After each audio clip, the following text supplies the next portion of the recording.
Just outside Phoenix, Arizona, stands the Champlin Fighter Museum with its magnificent collection of historic aircraft.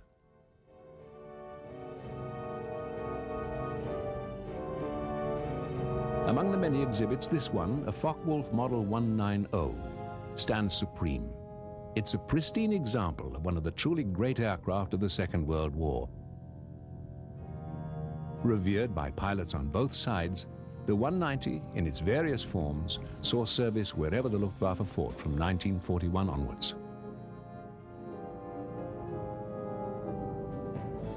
A remarkable thing about the 190 is that despite its success, it was originally a plane that nobody wanted. Seen rather as an unnecessary insurance policy that would never be called upon. Yet before the war ended, it was to be the backbone of Germany's conventional fighter strength, constantly modified and improved. Adolf Galland, General of Luftwaffe fighters, recommended cancelling all other piston-engined interceptors to concentrate on 190 production. It takes many skills and disciplines to perfect an aircraft like the 190, and in the end it must be the result of team effort. But if any one person can be identified with the success of this model and the drive behind its ultimate adoption by the Luftwaffe, that man was Kurt Tank. Tank had previously designed aircraft for the Focke Wulf Company when it competed unsuccessfully against the fabled Messerschmitt 109. Certainly by the late 1930s, the 109 was seen as invincible and in no need of replacement for years to come.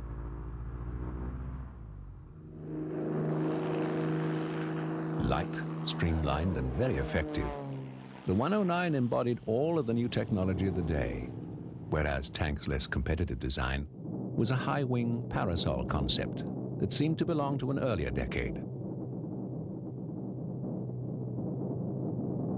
By 1937, large numbers of 109s were being produced for Hitler's Luftwaffe.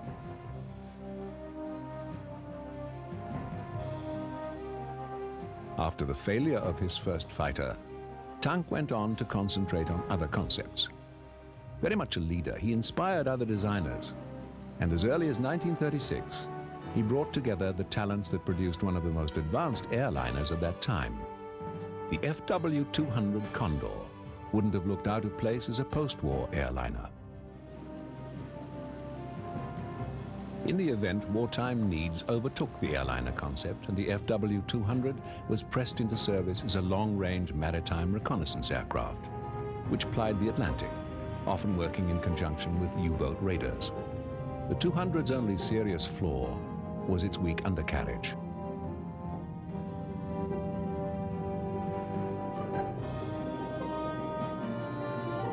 Also typical of Tank's creativity was the FW-189, unofficially referred to as the Owl.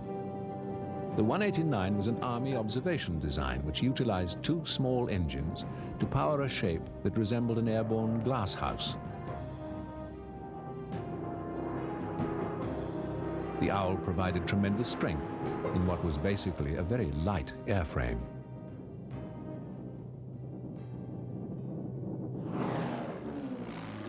Much respected by those who flew it, this simple yet honest design would see service throughout the Second World War as probably the best of its type available anywhere.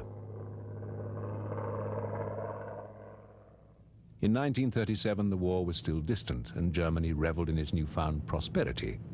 The Third Reich had brought order and a renewed sense of national pride to a nation that had suffered harsh treaty conditions after the First World War, followed by a cruel depression. Now there was purpose. There was also planning for a new Germany with wider borders, and planning for a new Luftwaffe. Much of the success of the 109 was due to its Daimler-Benz 600 series engine, a brilliant piece of engineering. It had an inline configuration with 12 cylinders laid out in 2 rows. This followed the thinking of the day that a long, narrow engine offered a more streamlined shape, which in turn would allow the plane to go faster. The 600 series was also used in the Messerschmitt twin-engine fighter, the 110. It offered the same advantages: low drag, higher speed. And as always in the design of fighters, the constant quest was for speed.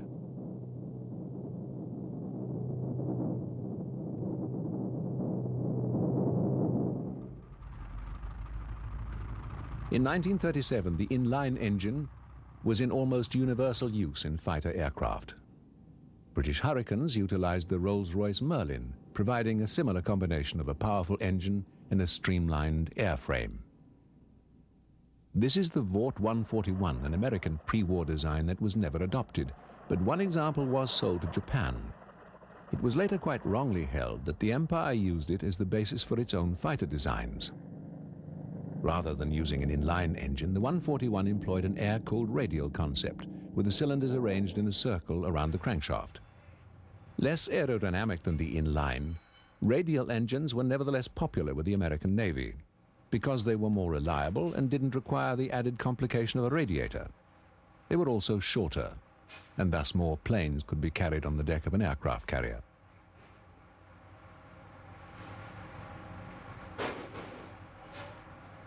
The Pratt & Whitney Company, in particular, continued to develop the radial engine as an alternative to the streamlined water-cooled type.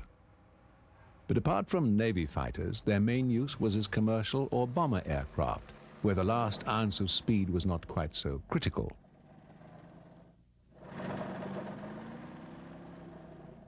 In the early 1930s, some of Pratt & Whitney's sturdy radial engines were sold to Germany, and later were manufactured under license by the BMW company. Despite the success of the Messerschmitt 109, there were still some people in the Luftwaffe who insisted on the need for a second fighter. Daimler-Benz simply couldn't produce more engines. And for this reason, a Focke-Wulf design was accepted as a backup, because it utilized a BMW radial, which was less in demand. Kurt Tank and his team had support for their idea from several sources. Earlier, there had been the Howard Hughes H-1 Racer. It too utilized a radial engine and so lacked a smooth, pointed shape. But the overall output from the power plant, coupled with the plane's other aerodynamic features, resulted in a formula that still provided one of the fastest aircraft of its time. Clearly, Tank was impressed by the design, which also featured a wide-track undercarriage for safer landings.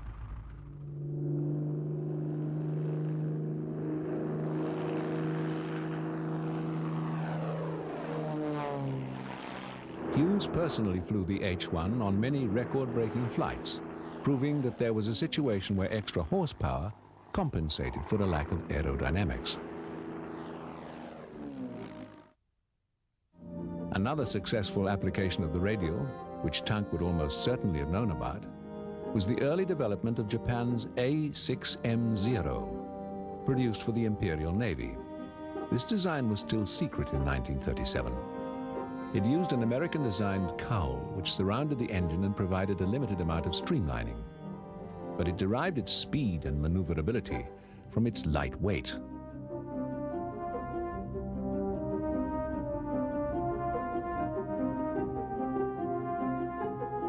The weight reduction came at a price, because Zero pilots were not provided with armored protection.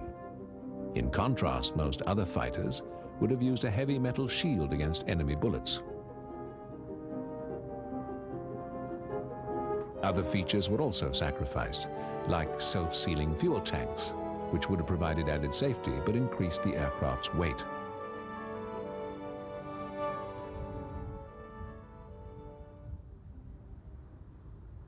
These omissions were made not out of any disdain for Japanese fighter pilots.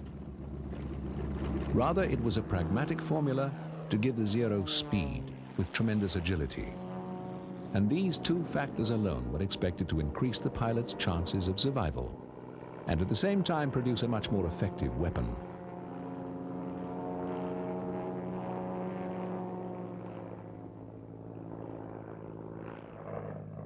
There's no doubt that the Zero's formula was successful, and it did demonstrate that with some improvisation it was possible to use radial engines and still obtain high speed.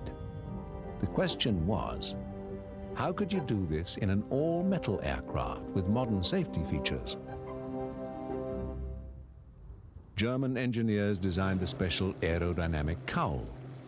which provided only the smallest inlet for air, but increased the flow with a unique fan mounted behind the propeller. The normal cowl arrangement, which had been perfected in America and used around the world, was effective, but undoubtedly reduced speed. The modified German approach, which Kurt Tank adopted for his new fighter, appeared to be a major step forward. But there were still grave doubts about the auxiliary fan's efficiency, given that the air intake aperture was so small in relation to the large BMW engine.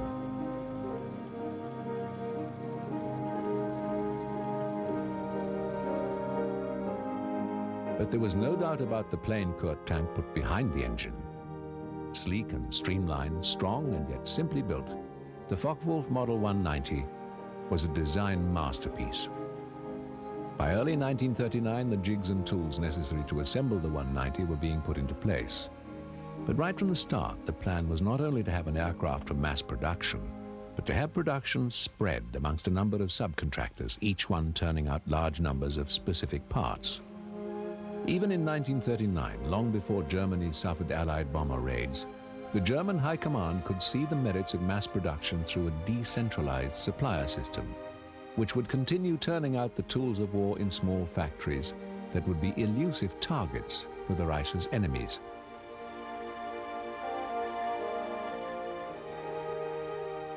Before the war's end, FW-190s would be sourced from no less than 24 different points of manufacture.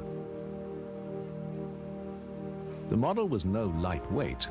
Fully fueled at takeoff, it would weigh almost 10,000 pounds, as against 8,000 pounds for its Messerschmitt counterpart. But the extra weight made for a stronger plane. This paid major dividends and allowed the model to survive in the worst of conditions.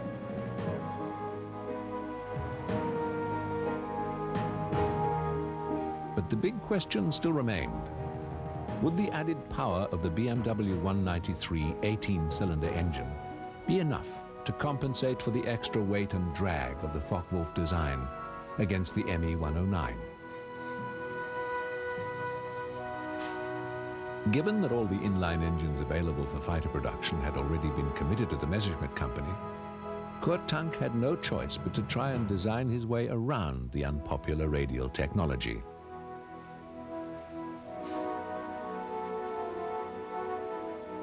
When this prototype was nearing completion, few would have imagined it to be the first of over 20,000 FW-190s. Another difference from the Messerschmitt was that whereas the 109 had demountable wings joined to the fuselage by a single spar, Kurt Tank's plane used very strong wings which were bolted together as one piece before the fuselage was positioned above. And even the joints were concealed behind an aerodynamic plate to increase strength and speed.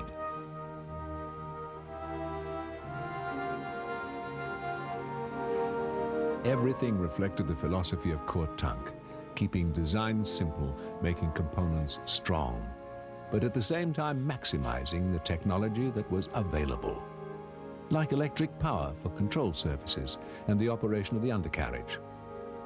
There was also a clever spring device that activated the tail wheel. Soon the BMW engine was ready for fitting. This key component for the whole project was about to be tested in combination with the new formula of power, weight, and aerodynamics.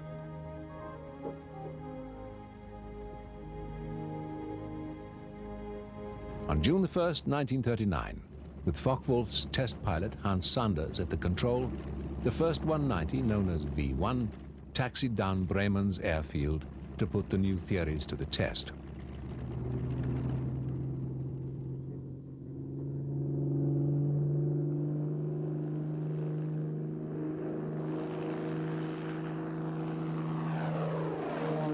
There was elation and disappointment. Sanders quickly established that the 190 had excellent maneuverability and that the engine's extra power compensated for the plane's weight. But the cooling system simply didn't work. Sanders said it was like flying with his feet in a fireplace while he endured the shortcomings of the new aerodynamic cowl. But still, this was a problem that could be solved, The basic concept of the well-balanced shape supporting a very powerful engine with the added safety of a wider undercarriage was impressive.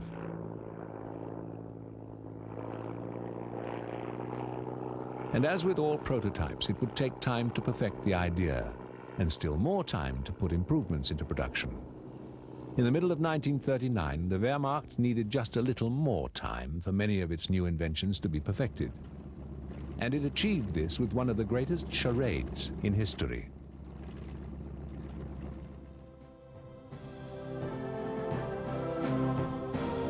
Given that Hitler had already stated his ambitions in the East, and the fact that the ideologies of Russia and Germany were so opposed in theory, it's hard to imagine how the non-aggression pact signed in the summer of 1939 could have had any real influence. In fact, both sides merely used it as a breathing space, a time for Russia to consolidate and for Germany to expand westward. As the 190 was only seen as a backup to the Messerschmitt, there was time to perfect the new aircraft. The problem with the engine was solved by using an even more powerful BMW radial. The model BMW 801 was also heavier, so to retain the plane's center of gravity, the pilot's position was pushed back, thus reducing the heat problem. However, the aerodynamic cowl was doomed to failure. But overall, Kurt Tank's design was evolving into a winning formula. And Reich Marshal Goering gave instructions that Focke Wulf should prepare to expand production of the new fighter, like so many hot rolls in a bakery.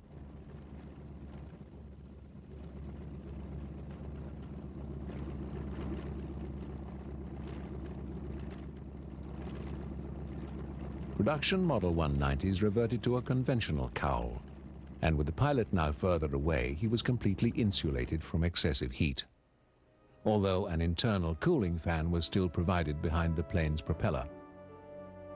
The fact is that the small aerodynamic benefit from the original cowling system was easily offset by the added power of the new engine, and it was the BMW 801 radial that contributed so much to the success of the early Model 190s.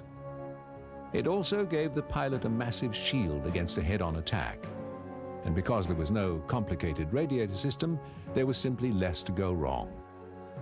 There was also the advantage of accessibility. Ground crews could reach almost every corner of the power plant for quick and effective repair.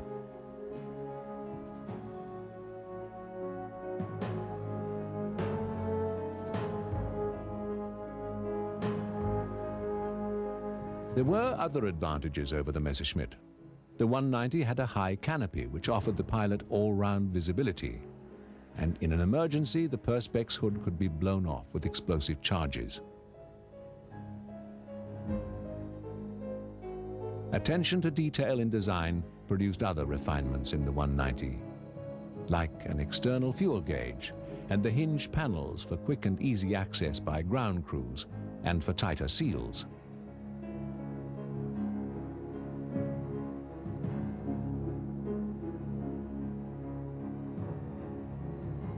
There was even a footplate provided on the wing, so that crews didn't dent the softer covering panels.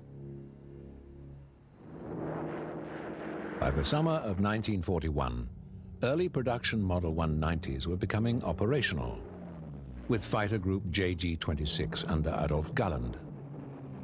Then on the 27th of September, 190s engaged British Spitfires over the Channel for the first time. The result was a staggering defeat for the British. The RAF also had other problems because Messerschmitt had continued to upgrade its 109 with its F and G models. And now the debate raged within the Luftwaffe as to which was really the better German fighter. It was largely a matter of opinion. Werner Seitz, a Luftwaffe pilot, explains. I liked that 190 very much. It was a much better airplane than the 109. You could curve it, you could fly fast, high, you could practically do everything with that aircraft. Was wonderful. So only a handicap, what had happened with the 190, when you take that plane out to your takeoff, you couldn't see very much. So that very large radial engine took away your vision. And, but you get used to it, so you'll be more careful. But flying that plane was a lot of fun.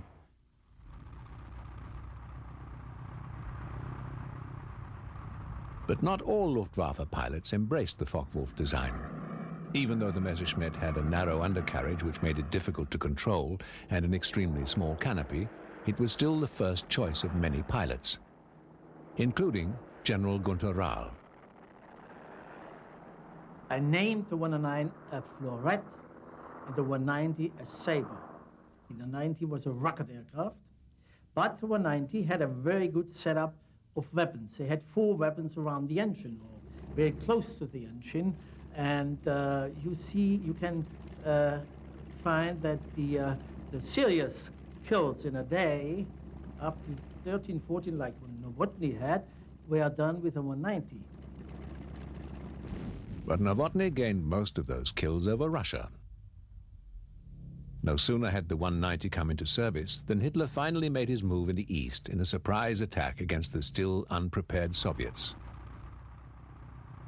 Operation Barbarossa literally destroyed the Red Air Force.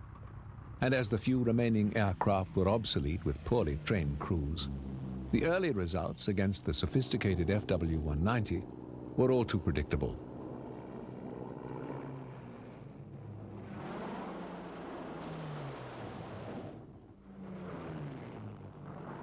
The Russians didn't have any experience. The pilots were not trained in tactics. They flew very obsolete equipment, maybe from the Spanish War.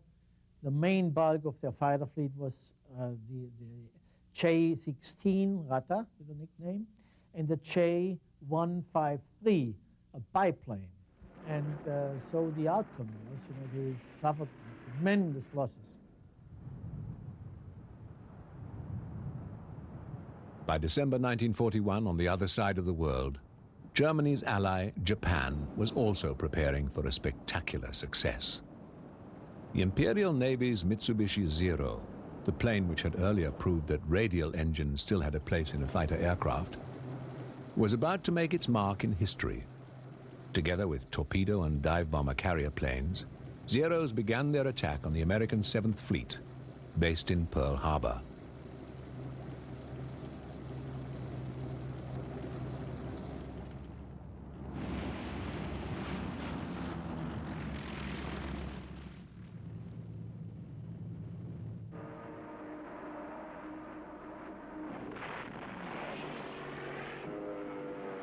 Unable to catch the American carriers in port, the Japanese attack, although impressive, was not conclusive. It did, however, achieve an adverse result for Germany. 24 hours after the raid, Hitler declared war on the United States, and thus sealed the fate of the Reich. American production capacity was enormous. By early 1942, hordes of giant 4-engined bombers, like the Boeing B-17 Fortress, flying from bases in England, slowly began to test the theory of high-altitude strategic bombing.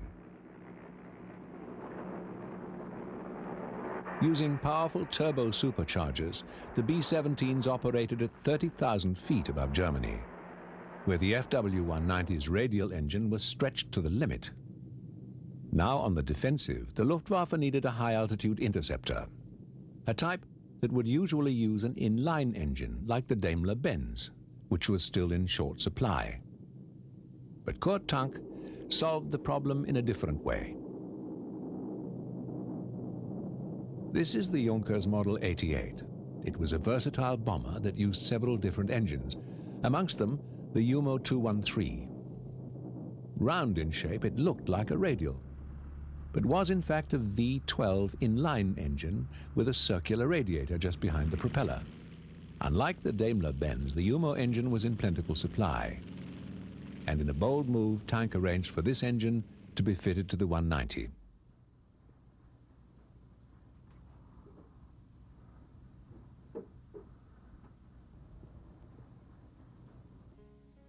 With this combination of a bomber engine grafted into a fighter airframe, Focke-Wulf started to develop what may well have been the best fighter of World War II. Of course, the shape of the UMO engine considerably added to the overall length of the new aircraft, the D series, as this model became known.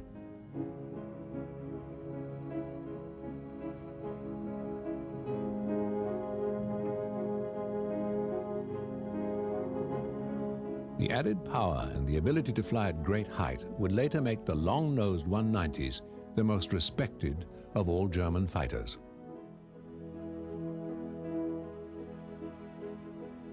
In developing the D series, Focke-Wulf had to confront the same problems as with the original prototype. By putting more weight ahead of the wing, an adjustment had to be made to the rear to achieve balance. To Tank, the solution was simple. He merely inserted a crude distance piece to extend the aft section by some 10 inches.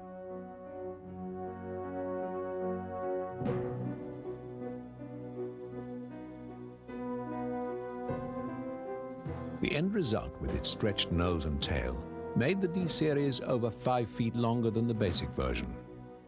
Sleek and streamlined, there were still features like the large 3-bladed paddle propellers, ideal for cutting through the thin air at 30,000 feet. Brilliantly designed and carved from wood.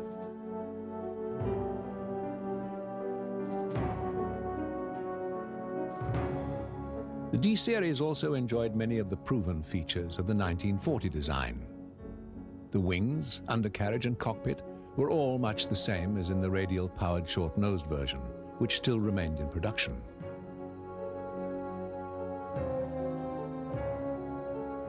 Both types used the same flight control system, extremely advanced for the time. All 190s had some electrically controlled flight services, which did away with cables and hydraulic lines, using instead thin, low-voltage electric cable, less exposed to the enemy. Because this system evolved around electric power, the battery was a vital component and was stored in an armored compartment safe behind the pilot.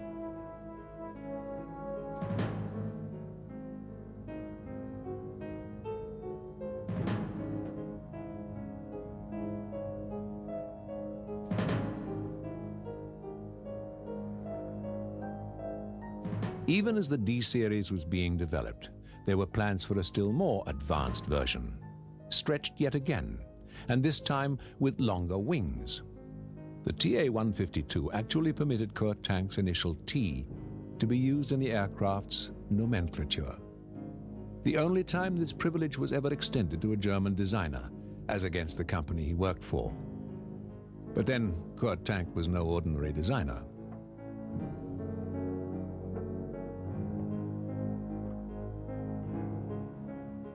Whether in the D series or the extended 152, the basic FW190 concept was the core of the later model's successes.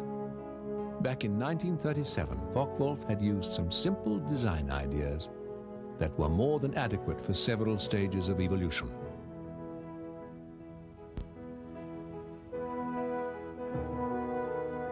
However, as good as the new generation of high-altitude planes were, they came too late.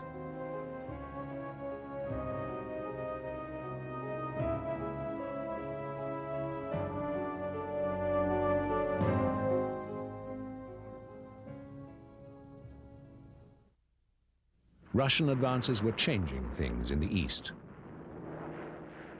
What was a surprise to us, they managed to set up a new production lines beyond the reach of our bombers, which was in most cases beyond the Ural Mountains or in this area.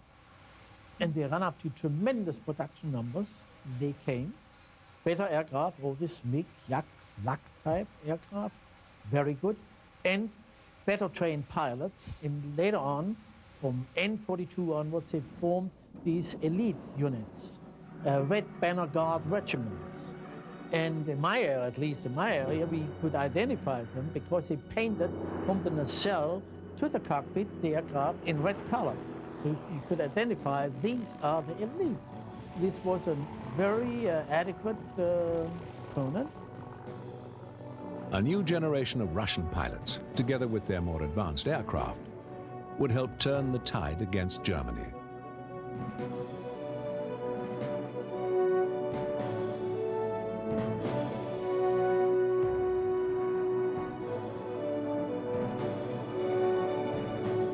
Still, the 190 had yet to reach the limits of its versatility. The Russian campaign had shown that the basic German ground attack plane, the Stuka, was obsolete. And when its replacement, the Messerschmitt 210, did not materialize, the reliable 190 was put forward as a substitute. Though not designed specifically to fill this need, the 190 was flexible enough to be adapted. The 190 attack version, or F series, was much like the basic short-nosed design, although with extra hard points to mount bomb loads on the wing and under the main fuselage. The result was a basic fighter design able to carry bombs as a dedicated attack plane.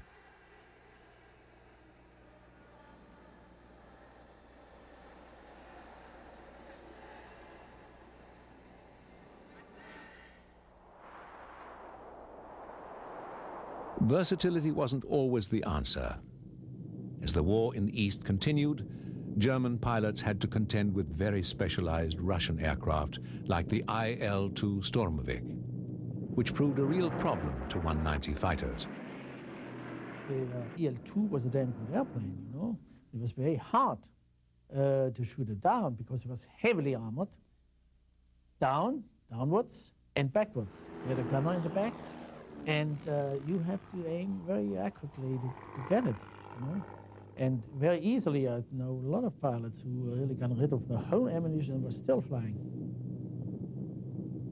The inability of German fighters to stop Soviet aircraft like the Stormovik certainly influenced the tank battles on the Eastern Front. These duels in armor really produced the outcome of the Russian campaign.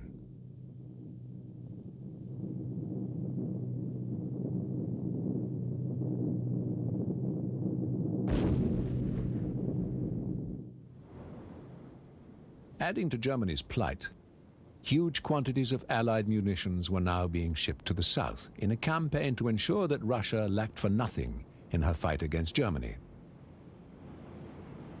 We got through Iran on the Lend-Lease program, the Spitfire, the P-39, the B-25, the Boston bomber, and in the south there was a high percentage of those aircraft, Anglo-American origin. This policy of supplying the Soviets from Western production lines ensured that the beleaguered German war machine was kept under constant pressure by the Red forces in the east and by the British and the Americans from the south and west. But tactics varied.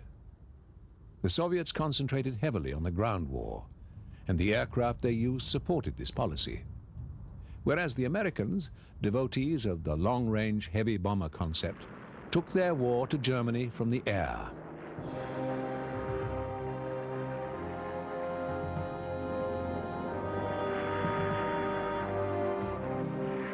By the end of 1944, American daytime bombing was putting dreadful pressure on Luftwaffe fighter defenses. Messerschmitt 109s and all versions of the Fw190 were pressed into service in an attempt to stem the tide of B-17s and Liberators as they wreaked destruction on the fatherland.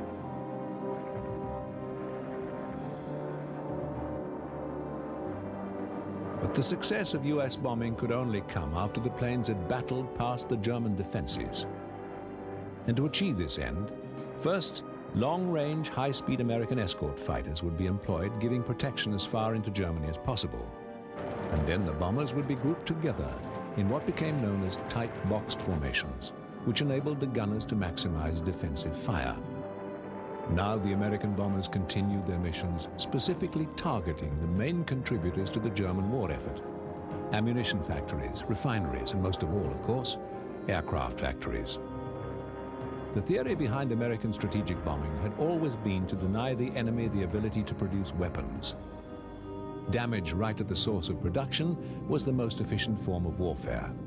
But this only worked when the enemy made his weapons in a conventional way. And that's not how Kurt Tank envisaged Fw190 production.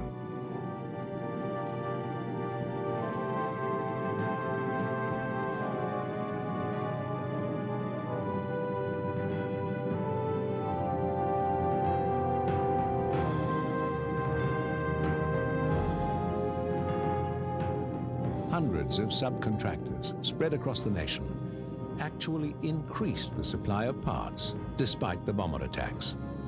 And the flow of new 190s coming off the production lines continued, to the amazement of American planners.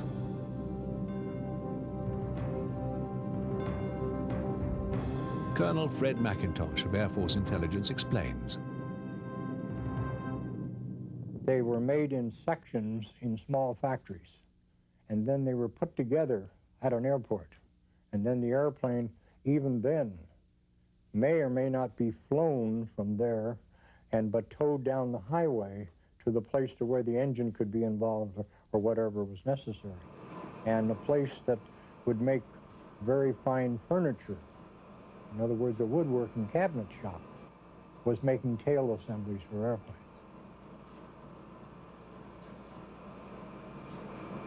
What the 8th Air Force had to contend with was a well-organized network of cottage industries, almost impossible to identify as a strategic target. These tiny factories worked on, completely immune to the 8th Air Force's endeavors. And the fact that they were so successful can be traced back to Focke-Wulf's original idea to subcontract and diversify as many of the production elements of the 190 as possible.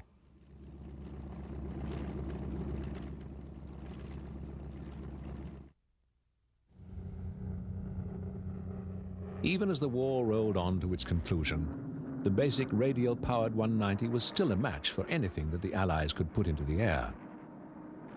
But Allied designs had improved. Planes like the Republic P-47 Thunderbolt, which had also been designed around a radial engine, arrived in large numbers and with well-trained pilots.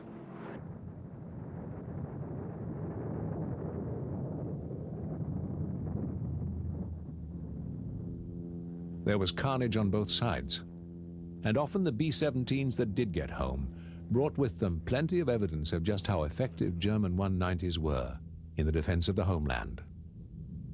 Even though their cause was lost, Luftwaffe pilots, hard-pressed for fuel and ammunition, still offered a defiant resistance. But the bomber raids would continue on as German defenses slowly melted away. And the German people were left with only the ruins of a Reich that was supposed to last 1,000 years. Around the now occupied country, American Air Force intelligence teams moved quickly to collect examples of German technology before they were destroyed by retreating troops. It was a risky business. Some aircraft had been wrecked by their German crews, and others had even been booby-trapped. But mostly they were just simply standing, abandoned as tools for a war that could not be won. In this way, Allied intelligence came across scores of FW-190s, providing many specimens to examine and compare.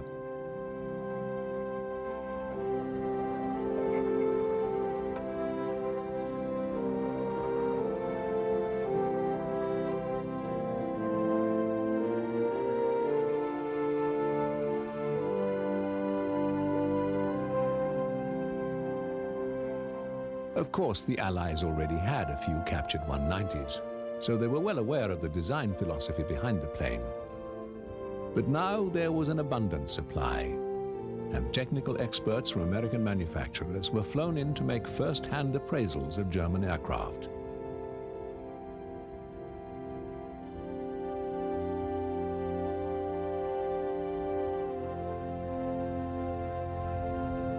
Men like Bell Aircraft Chief Test Pilot Jack Willems.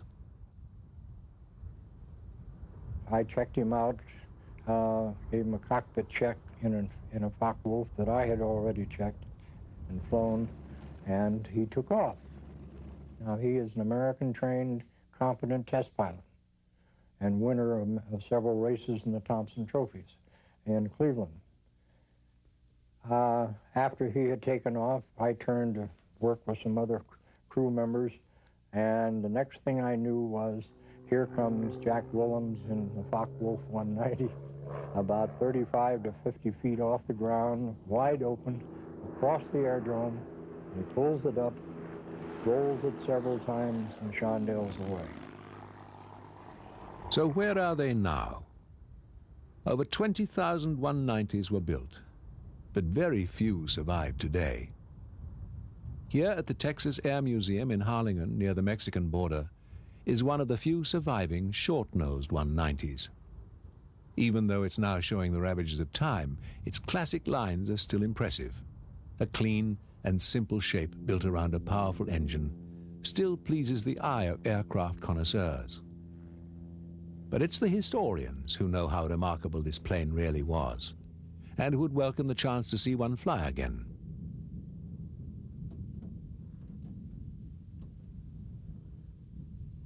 They may have to wait for several years before the Texas plane is rebuilt to that standard. But in the interim, the same beautiful proportions can sometimes be seen in the blue skies of Texas, courtesy of a committed private aircraft builder, David Jones, who talks about his passion and the plane he built.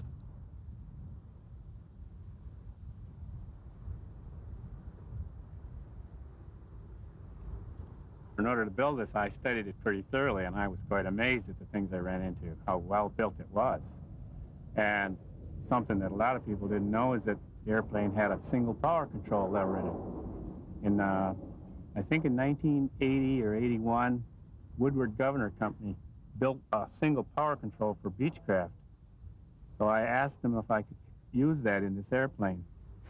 And when I asked them, I also told them about the Focke Wulf's single power control. They didn't even know that anyone had ever built one before. And this in 1939.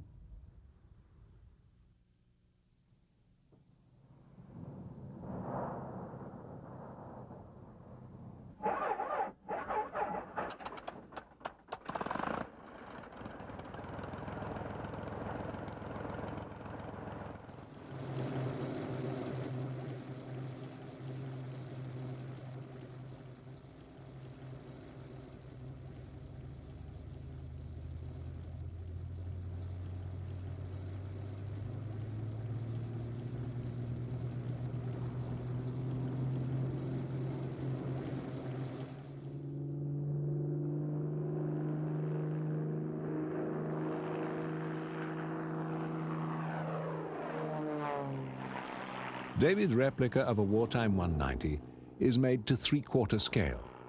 And of course it has a different engine. But all of the proportions are exact, so this remarkable reproduction flies in the same impeccable manner for which the originals were so famous, and which endeared them to Luftwaffe pilots as they fought their way across Europe.